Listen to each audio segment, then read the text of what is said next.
요즘 영화 속 쿠키 영상 보는 재미가 쏠쏠하죠. 책도 그렇습니다. 때론 본편보다 더 기다려지는 부록, 별책 부록입니다. 별책 부록 더팬은 대학문화예술기획센터 청문당의 개관 1주년을 기념해서 기획된 전시입니다. 일상에서 소소한 재료인 연필과 펜이 창작의 도구로 사용된 작품들을 선보이게 됩니다. 쓱 그린 선은 연하게, 쓱 채운 색은 진하게. 선과 색의 농담으로 새로운 공간을 연 도구, 연필과 펜. 이 흑연과 잉크가 만들어낸 세상은 마치 숲요정이 사는 마법의 숲 같기도 하고요. 한겨울밤의 꿈처럼 보이기도 합니다. 별책 부록 속에 감춰진 흑의 세계. 검은 선과 색에 숨겨진 것은 무엇일까요?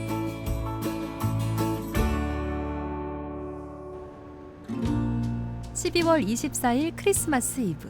환상의 나라가 바로 이런 느낌일까요? 아직은 해가 뜨지 않은 희뿌연 새벽처럼, 아직은 잠에서 깨지 않은 깜깜한 꿈속처럼 낯선 세상에 발을 디딘 것 같습니다. 그림을 그리는 걸 생각을 해보면은 우리가 전문가용의 물감, 붓이 있어야 할 것 같고, 그리고 미디어 아트 작품이라고 하면은 되게 고성능의 장비가 있어야 할 것만 같은 느낌이 드는데요. 이처럼 전문 재료들이 즐비한 오늘날 연필과 볼펜은 되게 어떻게 보면 옛시대 유물처럼 느껴지기도 합니다. 이번 전시는 우리가 보조적 재료라고 생각을 하는 연필과 볼펜이 나타내는 다양한 표현 방법을 제시하고자 기획되었습니다. 초등학교 미술 시간 밑그림을 그리던 때 기억나세요? 손에 연필과 펜을 꽉 쥐고서 선명하게 그리려고만 했던 아이에게 흑연과 잉크의 깊이는 보이지 않죠. 도화지 속 그때의 평면 세계가 이제야 공간의 세계로 넓어졌습니다. 별책 부록은 그런 어른이들의 나라입니다.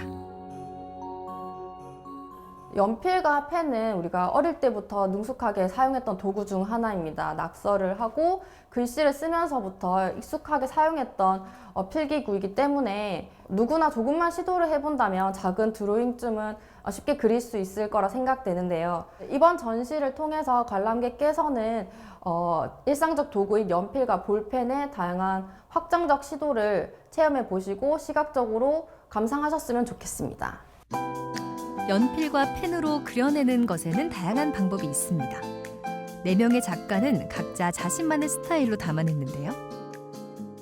네, 장석헌 작가님은 볼펜을 이용한 글씨 쓰기를 통해서 그림을 그리시고요. 그리고 박소연, 배소영 작가님은 연필을 이용해서 감정을 표현하십니다. 네, 박미라 작가님께서는 드로잉에만 그치는 것이 아니라 이걸 무빙 이미지로 변환하시고, 그리고 거기에 배경음악을 덧붙여서 드로잉 애니메이션으로 표현하십니다. 이처럼 같은 재료를 사용하시더라도 다양한 표현 방법을 통해서 각자의 작품 세계를 발현시키시는데요. 이번에 전시를 준비하면서 연필과 볼펜이 가지는 다양한 표현 방법을 제시하고자 했습니다. 흑연과 잉크로 그린 점과 선, 그리고 색. 4사람이 만든 각자의 세계입니다. 저는 이곳의 여행자로 첫 번째 만난 낯선 문을 두드려 봅니다. 이상한 나라에 막 도착한 앨리스가 된 걸까요? 차원과 차원을 연결하는 통로. 그 안에는 또 다른 세계의 이야기가 펼쳐집니다. 박미라 작가의 작품 막간극입니다. 스토리보드를 그려 장면 장면을 구성하신 후에 그것들을 조합해서 애니메이션으로 만듭니다. 작가님의 세계를 구성하는 사물들을 개별로 그려 레이어를 쌓듯 화면을 구성을 하시고요. 그것들을 프레임마다 움직임을 주고, 그리고 배경음악을 삽입해서 드로잉 애니메이션으로 완성시킵니다. 네, 이러한 작업 과정은 드로잉의 확장과 그리고 회화에서 표현할 수 있는 서사보다 더 긴 서사를 가능하게 하며, 이런 흑백의 드로잉은 음악과 함께 연극적인 효과를 극대화시킵니다. 이곳은 우리의 일상일까요? 아니면 가상 공간일까요? 어쩌면 둘 다일 수도 있겠습니다. 어느 SF 영화의 한 장면처럼 일상의 틈이 펜 끝에서 열린 거죠.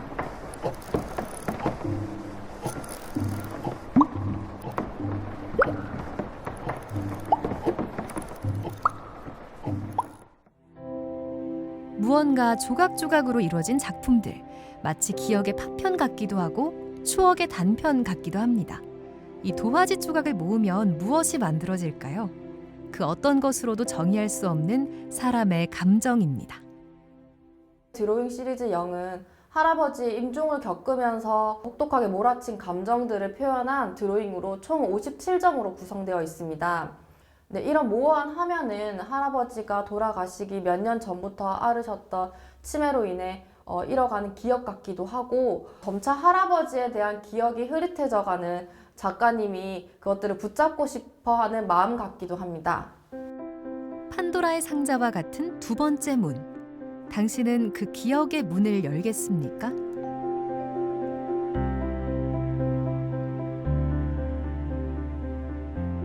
암호처럼 단단하게 닫힌 세 번째 공간. 점과 점이 가득 채워진 걸까요?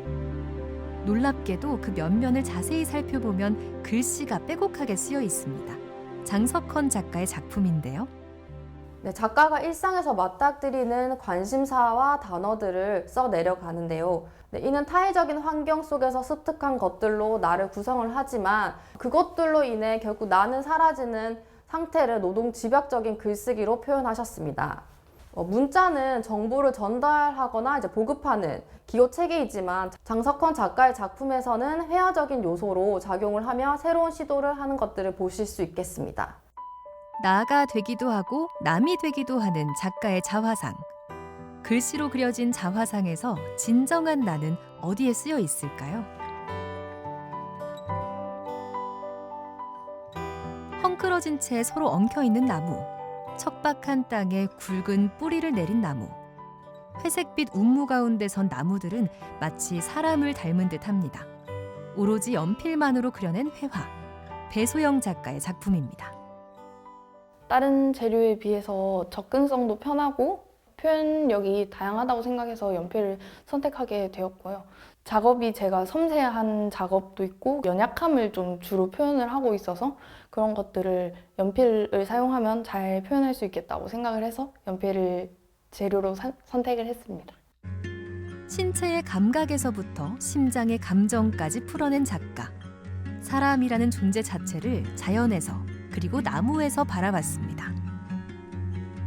제가 계속해서 그려왔던 그림들이 뭔가 구불거리는 형태라던가 아니면 제가 자주 쓰는 단어들이 섞여 있는 아니면 어지러운이라는 단어들이었거든요. 그래서 그런 단어들을 잘 표현할 수 있는 것들을 대상을 찾고 있었어요. 그래서 그런 대상들이 인공물보다는 생명력이 좀 더 강한 뭔가 자연물이 더 가깝다고 생각을 했고 그런 것들을 하나씩 수집하다 보니 뭔가 자연에 좀 더 집중을 하면서 지금은 그림을 그리고 있는 것 같습니다. 여행지의 마지막 네 번째 문. 우리는 그곳에서 세상의 수많은 인간 군상을 만났습니다. 제가 평소에도 저도 연필이랑 종이를 꼭 가지고 다니거든요. 어렸을 때부터 접하기도 쉬운 그런 재료잖아요. 들고 다니면서 금방금방 그림을 그릴 수 있고 그런 점에서 별책부록의 역할을 하고 있는 것 같습니다. 별책부록의 마음을 빼앗긴 독자들이 많죠. 미술의 별책부록은 어땠나요? 4명의 작가가 만든 세계를 넘나들 때마다 저는 제 마음을 하나씩 두고 왔습니다. 색이 없어서 들여다보면서 상상하는 재미가 있거든요. 그런 식으로 새로운 상상을 하면서 작업을 볼 수 있는 계기가 될 것 같습니다. 전시를 감상하시면서 다양한 표현 방법들을 익혀보시고 전시장에 비치되어 있는 감상지를 통해서 한번 책상에 묵혀둔 연필을 꺼내보시는 게 어떨까 싶습니다. 세상 모든 어른이 여러분, 신비로운 무언가를 보고 싶지 않나요? 여기에 마음을 붙드는 선과 색이 가득합니다. 이곳 별책부록 속에 4가지 세계에 온 순간 당신도 저처럼 마음을 빼앗기게 될 겁니다. 연필과 펜의 선과 색의 말이죠.